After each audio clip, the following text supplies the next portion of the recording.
Hello दोस्तों, क्या आपने कभी सोचा है कि कुछ लोग अपने जीवन में इतनी सफलता कैसे प्राप्त कर लेते हैं? क्यों कुछ लोग हर चुनौती को पार कर आगे बढ़ते हैं, जबकि बाकी लोग वहीं रुक जाते हैं? क्या यह सिर्फ टैलेंट का खेल है या फिर इसमें कुछ और भी छुपा है? अगर हम इतिहास के पन्नों को पलटें, तो हमें हर महान व्यक्ति के जीवन में एक चीज कॉमन मिलेगी: अनुशासन।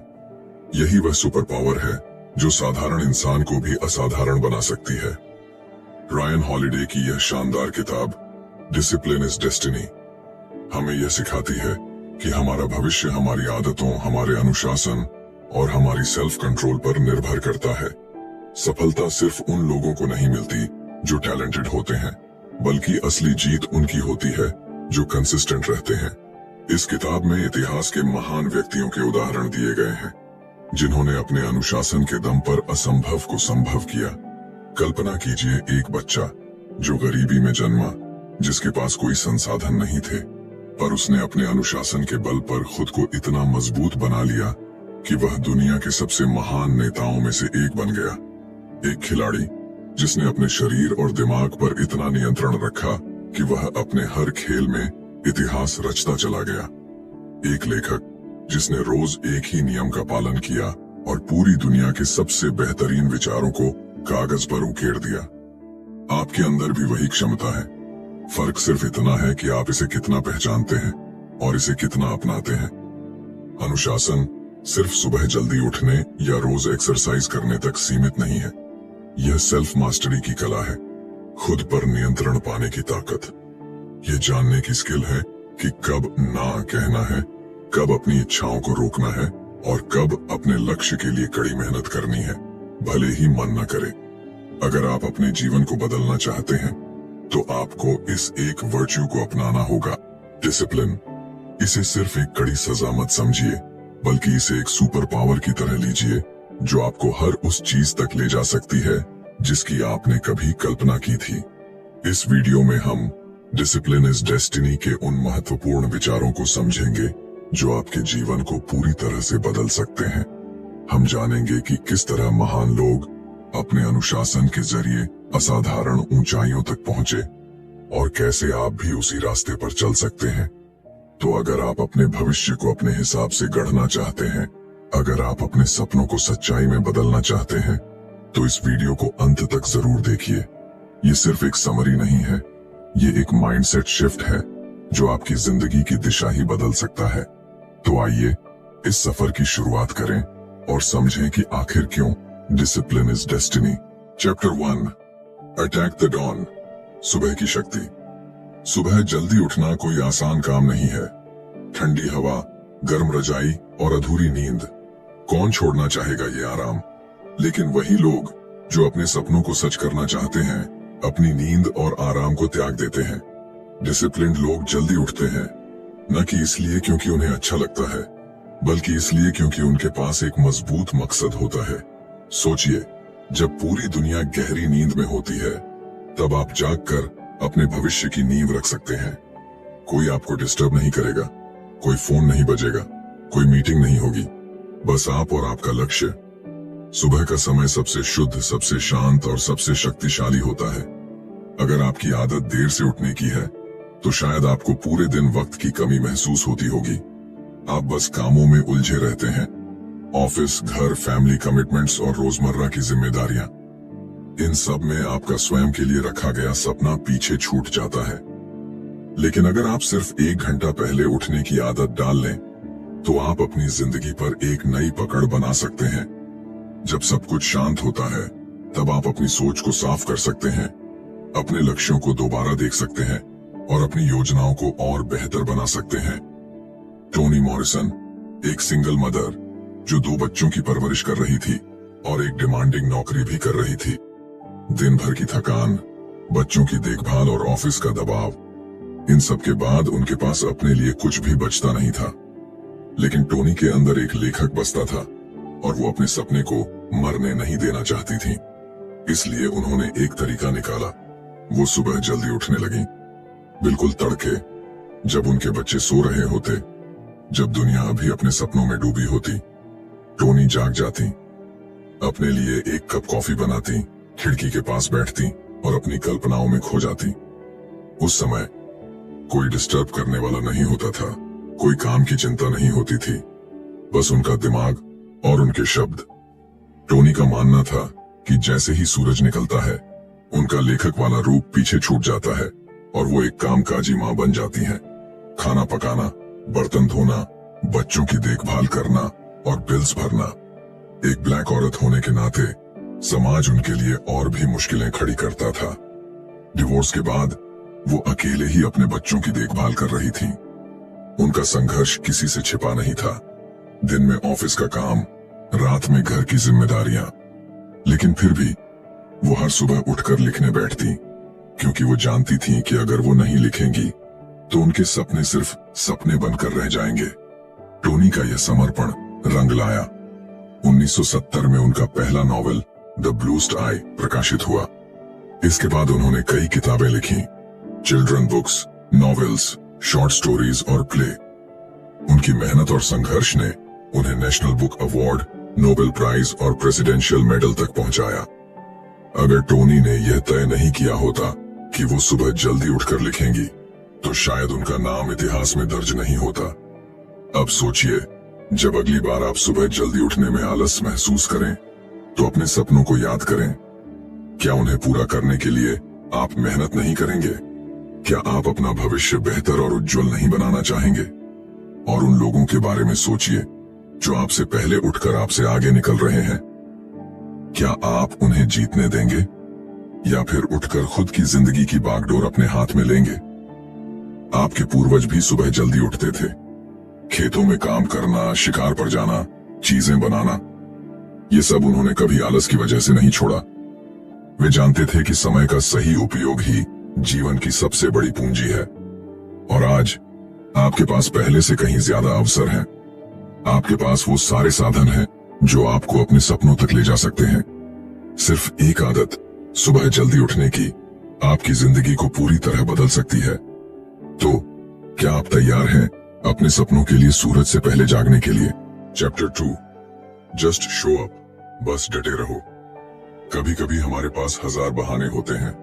आज मूड नहीं है, थोड़ी थकान लग रही है, कल से शुरू करूंगा।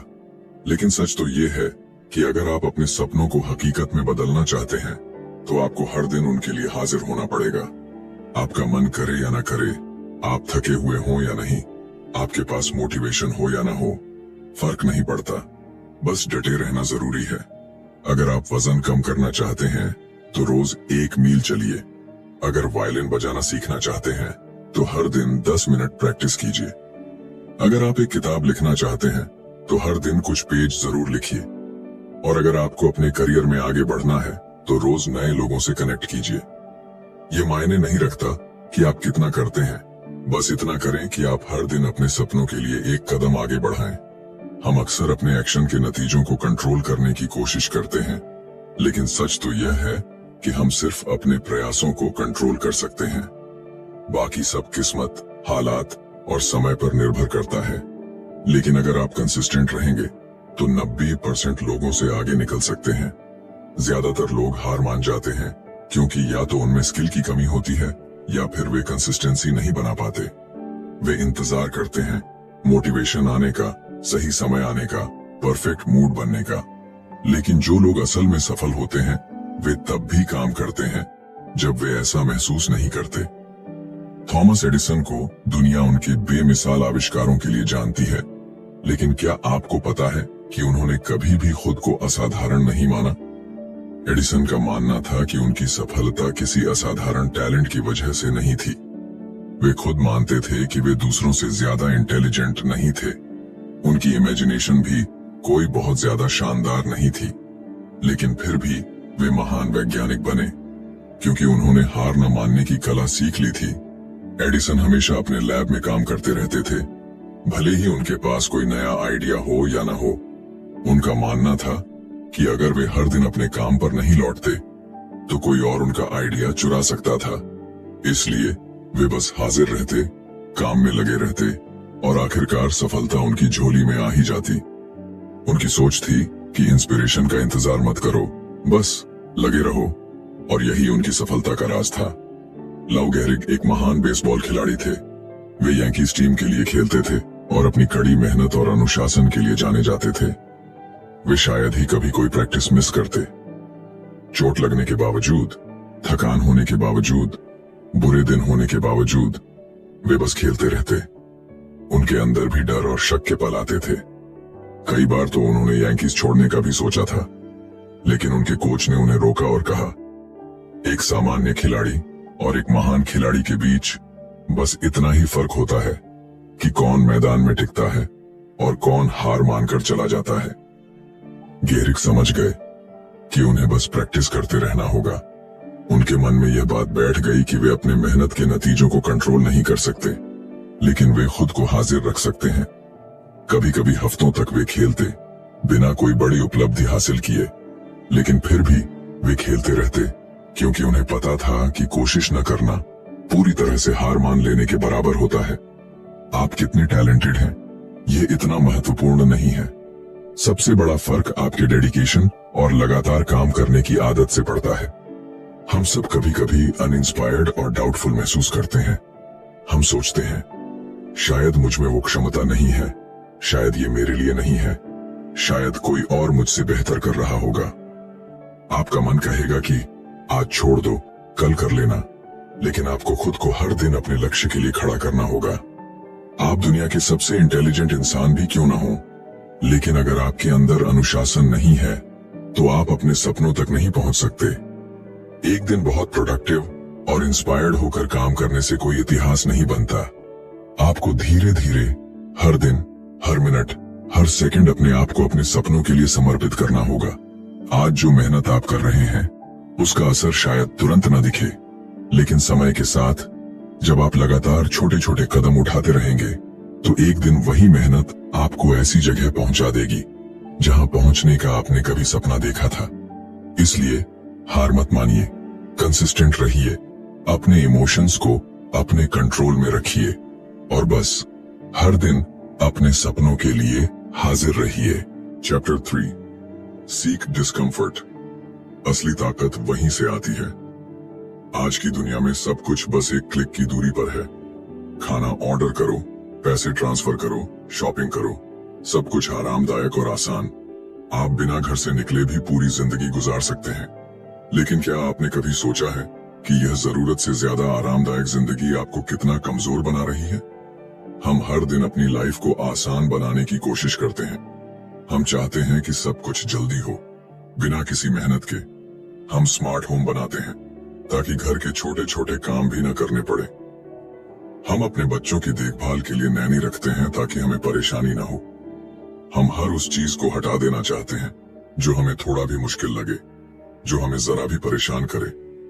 पर क्या आपने कभी सोचा है कि अगर आपकी यह कंफर्टेबल लाइफ अचानक छिन जाए तो क्या होगा? अगर आपके पास पैसे नहीं रहे, अगर आपका घर चला जाए, अगर आपकी दुनिया अचानक बदल जाए, तो क्या आप उसके लिए तैयार हैं? अपने आराम को अपनी कमजोरी मत बनने दो। दुनिया हर समय एक जैसी नहीं रहने वाली। अगर आप हर चीज को आसान बनाने की आदत डाल लोगे तो जिंदगी के मुश्किल समय को झेल नहीं पाओगे। खुद को चुनौती दो, अपने शरीर और दिमाग को मजबूत बनाओ। बिना एसी के रहकर देखो, ठंडे पानी से नहाकर देखो, वजन उठाओ, दौड़ो, मेहनत करो, कुछ दिन इंटरनेट के बिना गुजारो। ये छोटी छोटी चीजें आपके अंदर वह मजबूती पैदा करेंगी जिसकी आपको जरूरत है। अगर आपने खुद को इन छोटी मुश्किलों के लिए तैयार कर लिया तो बड़े तूफान भी आपको हिला नहीं पाएंगे। स्टोइक फिलोसोफर सेनेका बहुत अमीर थे। उन्हें यह दौलत अपने पिता से विरासत में मिली थी, लेकिन उन्होंने इस दौलत का इस्तेमाल ऐशो आराम में नहीं किया, बल्कि इसे समझदारी से निवेश किया और पहले से भी ज्यादा अमीर बन गए। उन्होंने कभी भी इस अमीरी को अपनी जिंदगी का सहारा नहीं बनाया। उन्हें पता था कि अगर आज यह दौलत उनके पास है तो कल यह जा भी सकती है। इसलिए वे खुद को किसी भी स्थिति के लिए तैयार रखते थे। कई बार वे कुछ दिनों के लिए एक गरीब आदमी की तरह रहने लगते। वे बहुत कम खाना खाते, सस्ते और मामूली कपड़े पहनते, जमीन पर सोते, सिर्फ ब्रेड और पानी पर गुजारा करते। अब आप सोच रहे होंगे, एक अमीर इंसान ऐसा क्यों करेगा? आज भी बहुत से लोग जानबूझकर खुद को तकलीफ देते हैं। वे ठंडे पानी से नहाते हैं, कठिन वर्कआउट करते हैं इंटरनेट से दूर रहते हैं और सोशल मीडिया पर दिखावा करते हैं कि वे कितने मजबूत हैं। लेकिन सेनेका ऐसा नहीं करते थे। उन्होंने दर्द को इसलिए गले लगाया क्योंकि वो अपनी हदों को टेस्ट करना चाहते थे। वे देखना चाहते थे कि वे कितना सह सकते हैं। वे गरीबों की जिंदगी को समझना चाहते थे। वे अपनी दौलत के खोने के डर से आजाद होना चाहते थे। जहां उनके अमीर दोस्त बिना पैसों के जीने की कल्पना तक नहीं कर सकते थे, वहीं सेनेका को इस बात की परवाह नहीं थी। वे जानते थे कि असली ताकत कंफर्ट में नहीं, बल्कि मुश्किलों को झेलने की क्षमता में होती है।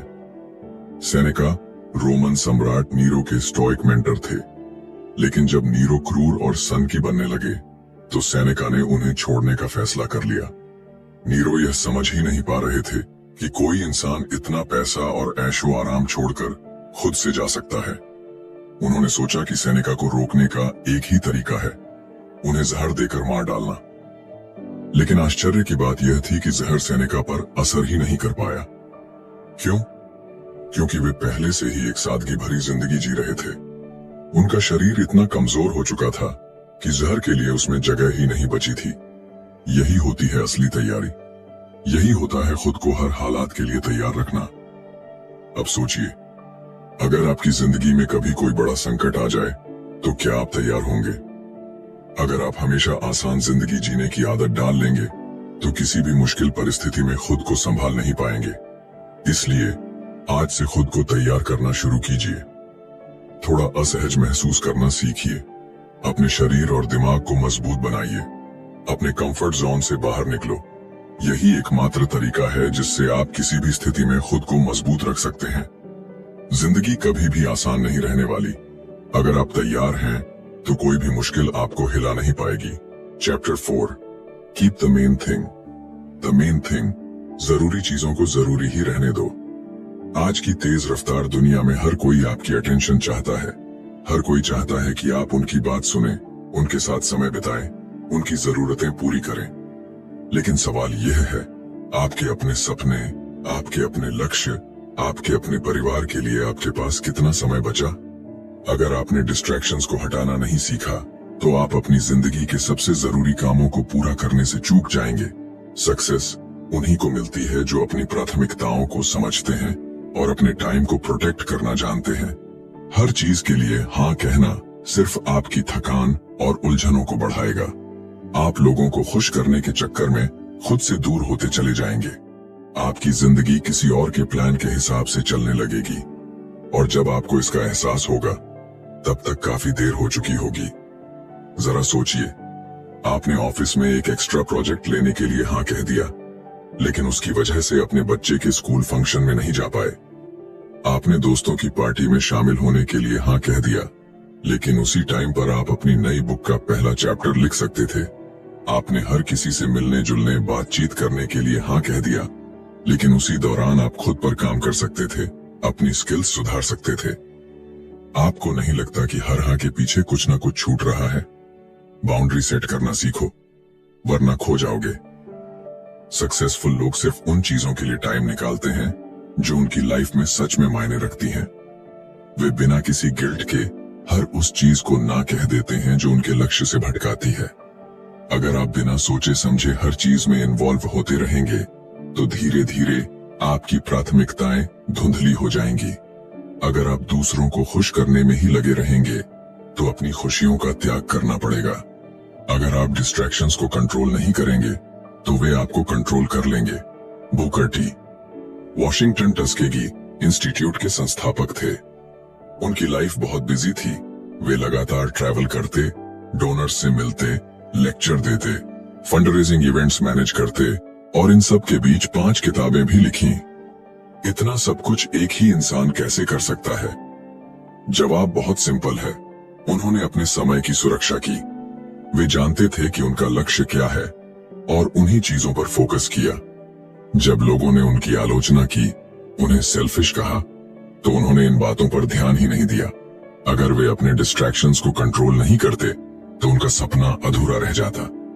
उन्होंने समाज में बदलाव लाने का सपना देखा था और इसके लिए उन्होंने हर बेकार चीज को ना कहा।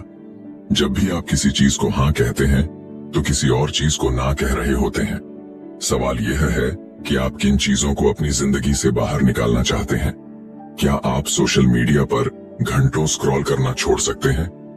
क्या आप बिना मतलब की मीटिंग्स और बातचीत में अपना समय बर्बाद करना बंद कर सकते हैं?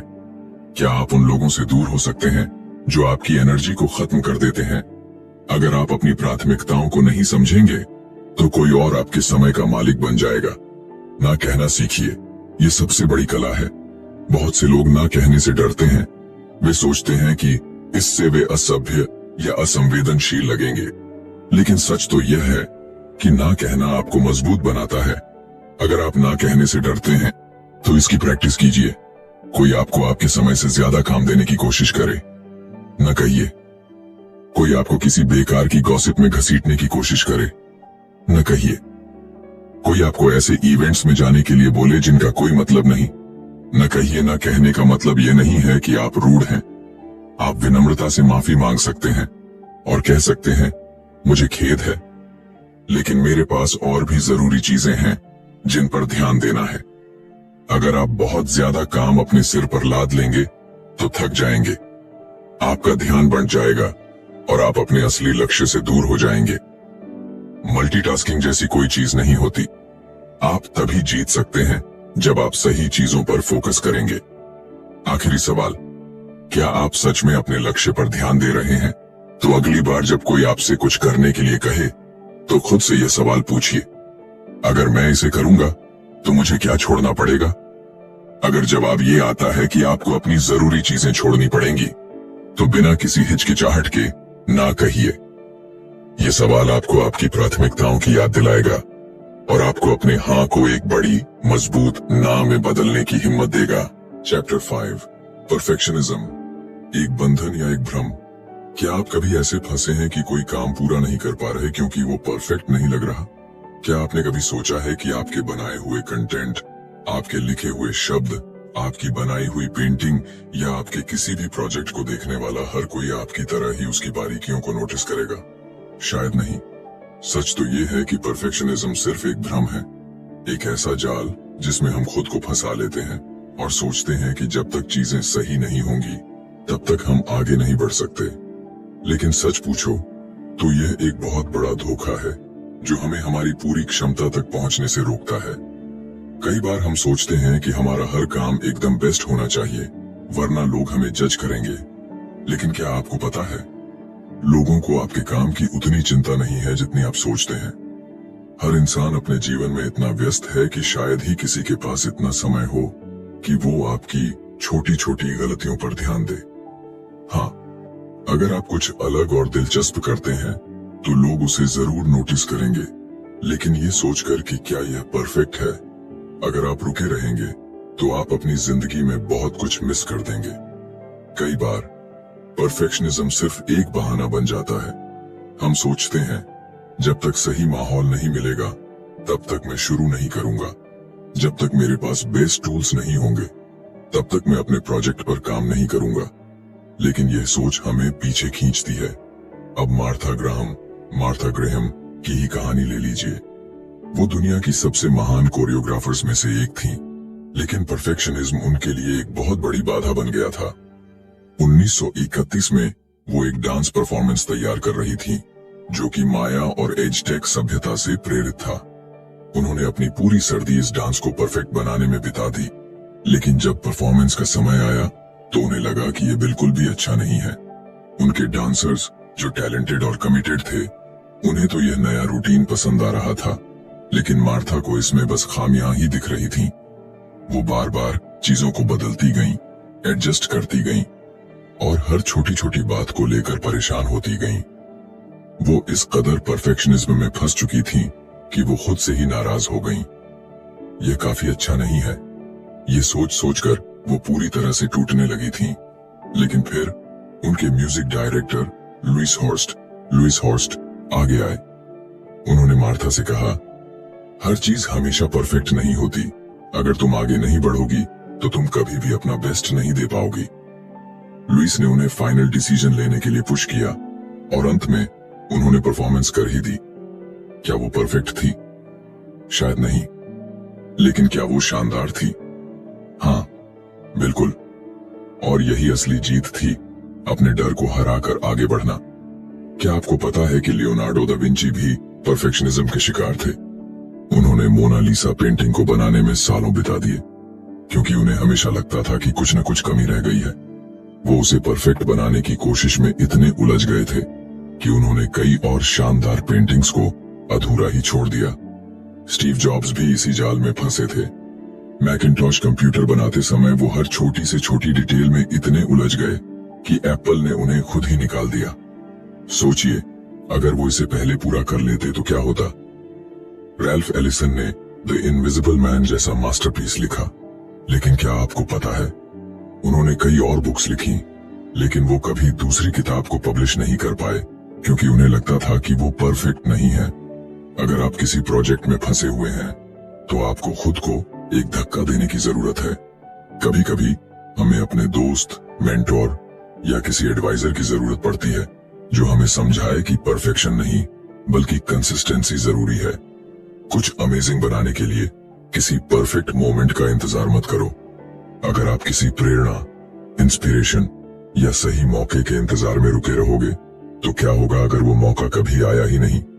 इसलिए काम करते रहो, गलतियां करो, सीखो और आगे बढ़ो, क्योंकि इस दुनिया में असली जीत परफेक्ट बनने में नहीं, बल्कि आगे बढ़ते रहने में है।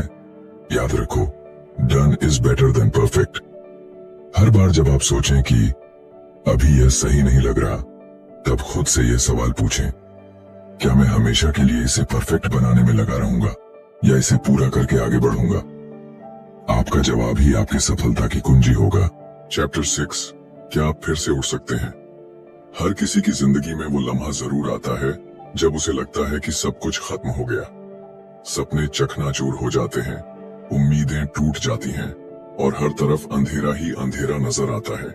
लेकिन असली सवाल ये नहीं है कि आप कितनी बार गिरते हैं, बल्कि ये है, क्या आप फिर से उठ सकते हैं? अगर आप डिसिप्लिन को अपना लेते हैं, तो आप कभी असफल नहीं होंगे। इसका मतलब ये नहीं कि आपकी राह में मुश्किलें नहीं आएंगी या आप कभी हार का सामना नहीं करेंगे, बल्कि इसका मतलब यह है कि हो सकता है कि आप कुछ मौके चूक जाएं, दूसरों से पीछे रह जाएं और कुछ लड़ाइयां हार भी जाएं। लेकिन जो चीज वाकई मायने रखती है, वो है आपका रिएक्शन।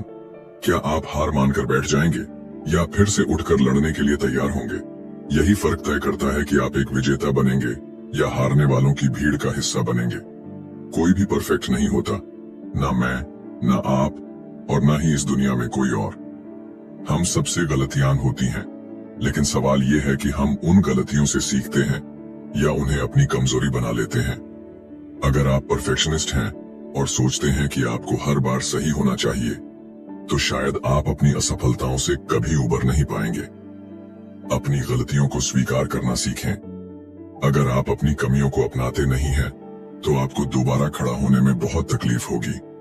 अपना ईगो एक तरफ रख दीजिए और खुद से ईमानदार बनिए। आपकी जिंदगी में बहुत कुछ करने को है। आपके कंधों पर जिम्मेदारियां हैं और आपको अपना भविष्य खुद बनाना है। आप यहाँ सिर्फ एक गलती से हार मानने के लिए नहीं आए हैं। आप यहाँ इसलिए आए हैं क्योंकि आपके पास एक मिशन है, एक मकसद है, और इस मिशन को पूरा करने के लिए आपको अपनी भावनाओं को काबू में रखते हुए हर मुश्किल से लड़ना होगा। जो लोग अपने काम से प्यार करते हैं, वो चाहे कितनी भी बार असफल क्यों न हो जाए, कभी पीछे नहीं हटते। जब आप किसी चीज को लेकर पैशनेट होते हैं, तो फेल होने के बावजूद आप उसे अधूरा नहीं छोड़ सकते। क्या सिर्फ एक हार आपको आपकी खुशी से दूर कर सकती है? क्या सिर्फ एक गिरावट की वजह से आप अपने सपनों को छोड़ देंगे? नहीं, क्योंकि आपका सपना आपकी जिंदगी का सबसे खूबसूरत हिस्सा है, और इसे अधूरा छोड़ देना सिर्फ इसलिए क्योंकि आपको एक हार का सामना करना पड़ा, ये तो सरासर नाइंसाफी होगी। 1989 में प्रोफेशनल बॉक्सर फ्लॉयड पैटरसन का सामना इंगेमार जोहानसन से हुआ। ये लड़ाई उनके करियर की सबसे बड़ी फाइट थी, लेकिन फ्लॉयड हार गए। उन्होंने महीनों तक कड़ी मेहनत से ट्रेनिंग की थी, लेकिन जब असली लड़ाई का समय आया तो कुछ न कुछ कमी रह गई। कुछ लोगों ने कहा कि उनमें कमिटमेंट की कमी थी, कुछ ने कहा कि उनकी जीत की भूख खत्म हो गई थी। खुद फ्लॉयड को भी लगने लगा कि वो अब पहले जैसे नहीं रहे। उनका आत्मविश्वास इतना ज्यादा था कि उन्होंने अपने छोटे छोटे गलतियों को नजरअंदाज कर दिया। रिंग में जब असली जंग शुरू हुई तब ये साफ हो गया कि वो इस जीत के काबिल नहीं थे। इंगमार ने उन्हें जमीन पर 7 बार गिराया। तीसरे राउंड में फ्लॉयड पूरी तरह से हार चुके थे। बॉक्सिंग की दुनिया में जब कोई चैंपियन इस तरह हारता है तो समझा जाता है कि उसका करियर खत्म हो चुका है, और फ्लॉयड के साथ भी यही हुआ। हार के बाद फ्लॉयड पूरी तरह से टूट चुके थे। वो खुद से नजरें नहीं मिला पा रहे थे, लेकिन फिर उन्हें एक चिट्ठी मिली। ये लेटर आर्ची मूर ने लिखा था, एक बॉक्सर जिसे कभी फ्लॉयड ने खुद हराया था। आर्ची जानते थे कि हारने के बाद कैसा महसूस होता है। उन्होंने भी कभी ऐसी ही एक हार का सामना किया था। वो जानते थे कि फाइट हारने के बाद इंसान अंदर से खाली और हारा हुआ महसूस करता है। लेकिन उन्होंने फ्लॉयड को समझाया कि अगर वो अपनी गलतियों से सीख लें तो वो दोबारा उठ सकते हैं। आर्ची की चिट्ठी सिर्फ शब्दों का एक टुकड़ा नहीं थी, वो एक उम्मीद थी, एक रोशनी थी। उस चिट्ठी ने फ्लॉयड की आत्मा में फाइटिंग स्पिरिट को दोबारा जगा दिया। फ्लॉयड ने अपनी हार की रिकॉर्डिंग बार बार देखी। उन्होंने हर एक गलती को समझा, अपनी कमजोरियों को पहचाना और फिर ट्रेनिंग पर लौट आए। उन्होंने अपने घमंड को पीछे छोड़ा, अपनी कमजोरियों पर काम किया और अपनी पूरी ताकत झोंक दी। 1 साल तक कड़ी मेहनत करने के बाद उन्होंने दोबारा इंगमार को चैलेंज किया। इस बार वो अलग इंसान थे। इस बार वो पहले से ज्यादा मजबूत थे। इस बार उन्होंने अपनी कमजोरियों को अपनी ताकत में बदल लिया था। फ्लॉयड ने रिंग में इंगमार को इतनी जोर से मारा कि वो फिर से खड़ा नहीं हो पाया। इतिहास में पहली बार किसी हैवीवेट बॉक्सर ने अपना खोया हुआ बेल्ट दोबारा जीत लिया था। अगर आप अपनी जिंदगी के किसी ऐसे मोड़ पर हैं जहां आपको लग रहा है कि सब कुछ खत्म हो गया है, तो खुद से बस एक सवाल पूछिए, क्या मैं भी हार मानकर बैठ जाऊंगा या फिर से उठकर लड़ूंगा? क्योंकि ये सिर्फ एक फाइट नहीं थी, ये हर उस इंसान की कहानी है जिसने कभी हार का सामना किया है। अगर फ्लॉयड फिर से उठ सकता है, अगर आर्ची अपने दर्द से बाहर निकल सकता है, अगर हर महान व्यक्ति अपनी असफलताओं के बाद भी आगे बढ़ सकता है, तो आप क्यों नहीं? याद रखिए, हार आपकी जिंदगी का अंत नहीं है, ये सिर्फ एक नया मौका है खुद को और भी बेहतर बनाने का।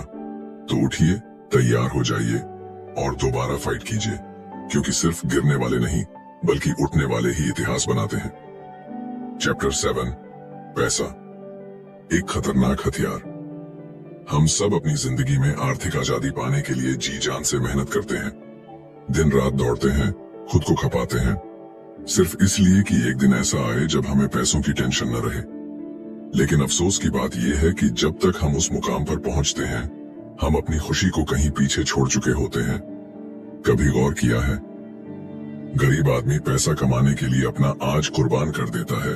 वो सोचता है, थोड़ा और मेहनत कर लूं, कल आराम करूंगा। और अमीर आदमी, वो अपने पैसे को इतनी आसानी से लुटाता है जैसे ये कभी खत्म ही नहीं होगा। वो सोचता है, अभी जी लूं, कल की कल देखी जाएगी। ये दोनों ही तरीके जिंदगी जीने के सही रास्ते नहीं है। हमें एक बैलेंस बनाना होगा। पैसा कमाना जरूरी है, लेकिन अपनी जिंदगी जीना उससे भी ज्यादा जरूरी है। बेब रूथ, वो नाम जिसे अमेरिका में हर कोई जानता था, बेसबॉल की दुनिया का चमकता सितारा, जिसने अपने टैलेंट से करोड़ों दिलों को जीता। लेकिन जब बात पैसे की आई तो वो एकदम बच्चा निकला। यांकीज टीम के लिए खेलते हुए वो महीने का $6000 कमाते थे, जो उस समय अमेरिका के राष्ट्रपति की सैलरी से भी ज्यादा था। लेकिन उसने उस पैसे का किया क्या? पहले मोटरसाइकिल खरीदी, फिर स्पोर्ट्स कार, उसके बाद महंगे ब्रांड्स के कपड़े, लेदर कोट, डायमंड पिन और सिल्क की शर्ट।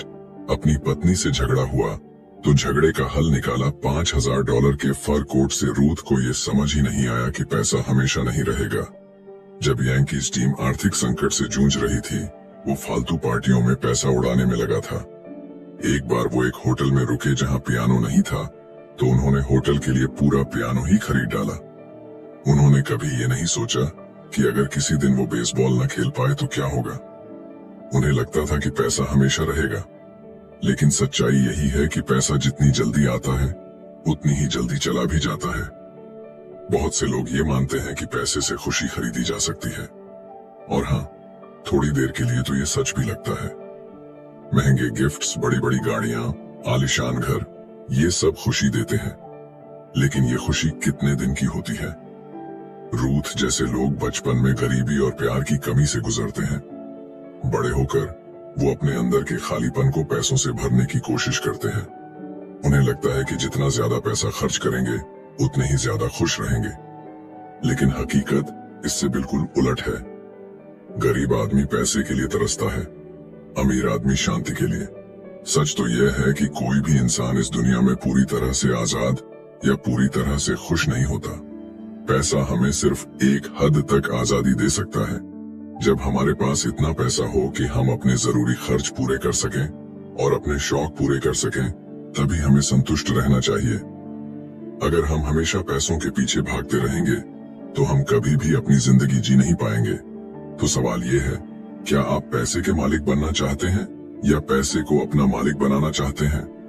आप किस तरह के इंसान हैं? क्या आप खुद से सख्त हैं? क्या आप अपने काम के लिए पूरी जिम्मेदारी लेते हैं? क्या आप चाहते हैं कि दूसरे लोग भी उतने ही जिम्मेदार बने जितना आप खुद को मानते हैं? खुद पर सख्त होना बहुत अच्छी बात है, लेकिन दूसरों से भी वही उम्मीद रखना, ये सिर्फ आपको परेशान करेगा। क्योंकि सच्चाई ये है कि आप सिर्फ अपने एक्शन को कंट्रोल कर सकते हैं, दूसरों को नहीं। अगर आप हमेशा लोगों की गलतियां गिनते रहेंगे, उन्हें टोकते रहेंगे, तो आप खुद ही दुखी रहेंगे। जबकि जिन लोगों को आप सुधारना चाहते हैं वो अपनी लाइफ एंजॉय कर रहे होंगे। इसलिए एक चीज याद रखिए, आप खुद को जिस तरह से जीना चाहते हैं वैसे जीने का पूरा हक रखते हैं, लेकिन दूसरों को भी उनका हक दीजिए। रोमन फिलोसोफर कैटो द यंगर को देखिए। वो अमीर थे, लेकिन उनकी सादगी और अनुशासन के चर्चे पूरे रोम में थे। वो साधारण कपड़े पहनते, अपनी दाढ़ी शेव नहीं करते, आर्मी में भी जमीन पर सोते, जबकि बाकी अफसर आलीशान टेंट में रहते। उनका भाई कैपियो बिल्कुल अलग था। वो ऐशो आराम में रहता, महंगे परफ्यूम लगाता और उन लोगों के साथ दोस्ती करता जिनसे कैटो नफरत करते थे। लेकिन क्या कैटो ने कभी अपने भाई को बदलने की कोशिश की? नहीं, उन्होंने उसे वैसे ही स्वीकार किया जैसा वो था।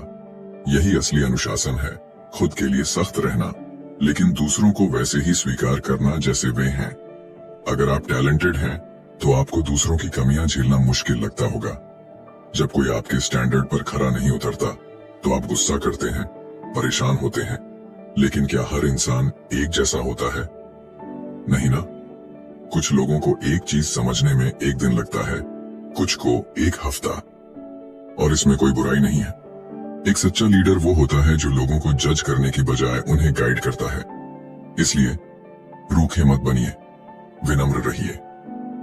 कंक्लूजन, डिसिप्लिन इज डेस्टिनी हमें यह सिखाती है कि असली ताकत बाहरी परिस्थितियों में नहीं, बल्कि हमारे अंदर के अनुशासन में छिपी होती है। यह पुस्तक हमें दिखाती है कि इतिहास में जितने भी महान व्यक्तित्व हुए हैं, जैसे कि रोमन फिलोसोफर कैटो, अमेरिकी बेसबॉल खिलाड़ी बेब रूथ और अन्य दार्शनिक व नेता, उनकी सफलता का सबसे बड़ा कारण उनका आत्म अनुशासन था। किताब हमें यह भी समझाती है कि अनुशासन सिर्फ सख्ती या बलिदान का नाम नहीं है, बल्कि यह संतुलन और आंतरिक नियंत्रण की एक कला है। जब हम खुद को नियंत्रित करना सीखते हैं, तभी हम अपने जीवन के लक्ष्य को पा सकते हैं। यह आत्म संयम हमें सिर्फ पेशेवर रूप से ही नहीं, बल्कि व्यक्तिगत रूप से भी मजबूत बनाता है। अगर हम अनुशासन को अपने जीवन में शामिल करते हैं, तो यह हमारे आदतों, विचारों, निर्णयों और व्यवहार को प्रभावित करता है। यह हमें धैर्य, सहनशीलता और प्रतिबद्धता सिखाता है, जिससे हम असफलताओं से टूटने के बजाय उनसे सीखकर और मजबूत बन सकते हैं। अंततः अनुशासन सिर्फ एक आदत नहीं, बल्कि एक जीवन शैली है। अगर हम इसे अपनाते हैं तो हम अपनी किस्मत खुद गढ़ सकते हैं। अनुशासन ही हमें औसत इंसान से असाधारण बनने की ओर ले जाता है। तो अब यह हमारे हाथ में है, क्या हम अनुशासन को अपनाकर अपने भाग्य को खुद लिखेंगे या फिर परिस्थितियों के गुलाम बनकर रहेंगे? तो दोस्तों, आज की इस बुक समरी से हमें बहुत कुछ सीखने को मिला। अगर आपको ये वीडियो पसंद आई हो तो इसे लाइक जरूर करें और अपने दोस्तों के साथ शेयर करें, ताकि वे भी इससे कुछ नया सीख सकें। अगर आप ऐसे ही और शानदार बुक समरी वीडियो देखना चाहते हैं तो चैनल को सब्सक्राइब करें और बेल आइकन दबाएं, ताकि आपको हमारी हर नई वीडियो का नोटिफिकेशन मिले। मिलते हैं अगली वीडियो में एक नई किताब की समरी के साथ। तब तक के लिए पढ़ते रहिए, सीखते रहिए और आगे बढ़ते रहिए।